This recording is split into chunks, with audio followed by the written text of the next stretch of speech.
Thanks, Andy. Well, it seems like a long time coming. New rules for credit card issuers come into effect September 1st that will require much more transparency. But do they go far enough? Joining us with some insight is Dan Chemetta from Consolidated Credit Counseling Services of Canada.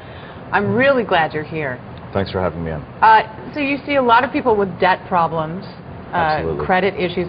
Are credit cards the #1 culprit? Are they to blame? I would say they're a contributing factor. However, it comes down to lack of understanding, basically, when it comes down to credit.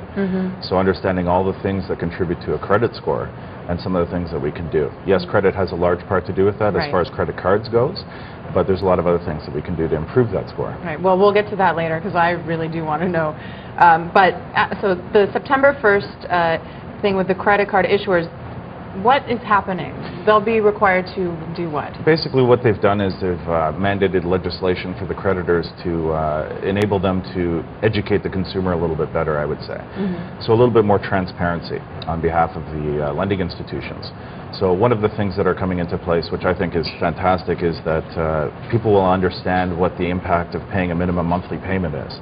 Because a lot of people are stuck on a cycle, constantly paying minimum monthly payments and wondering why their balances aren't coming down. We looked at some stats yesterday and it was astonishing. If you just keep paying your minimum monthly payment, you'll just be paying forever, basically. But if you only pay a few dollars more, it can make a difference. Is that true? I'll show you how that works in a second. Yeah? Yeah, absolutely. There's a couple of other things that they've put into place. One of the other important things for consumers to know is that now there's a 21-day grace period. So as you have a balance on your credit card and you add to that balance, the new purchases will have a 21-day grace period to carry on that card and have no interest accrued on it. So that'll help the consumer who's already got some debt on their cards. Now, this seems like some sneaky stuff that the credit card companies have been pulling. Do you think that this goes far enough? I think financial literacy can come a lot farther, and I think that there's a lot more that we could be doing, namely TV.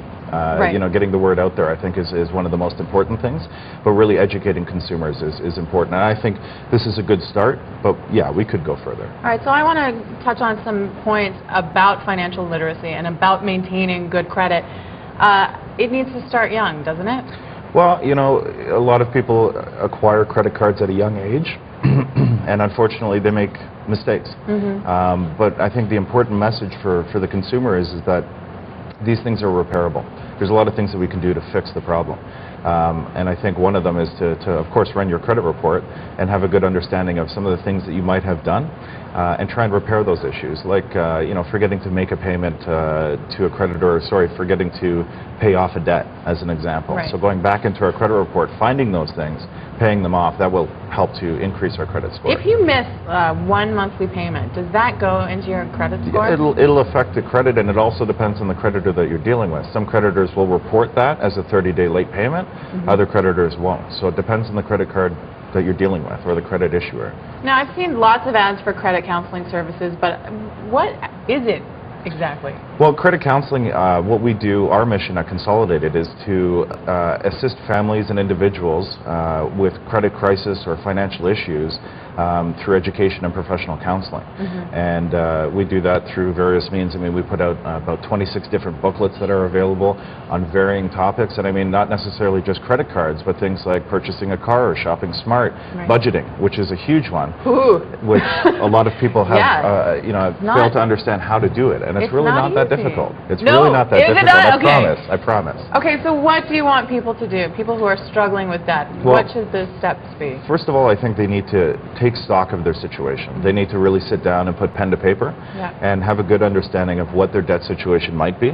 But moreover, I think a budget is going to be really important to understand where their money's going.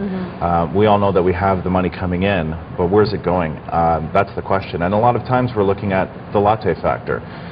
Something like that. Something simple as a... You mean how much it adds up? Yeah, I mean $1.72 for a coffee over the course of 5 business days, and then you multiply that over the course of a month, and you're looking at $35 gone. So if you're working on a fixed income and trying to make ends meet, that $35 could go a long way. Wow, well, it's so helpful. I know you're traveling the country talking about this, and you certainly helped us today. So thank you so much for being here. Great, thank you kindly. All right, coming up after the break, very special treat, very special guest in the house, Maestro Wes Williams will be here. All right, 17 degrees, 6:57 a.m. You're watching Breakfast Television.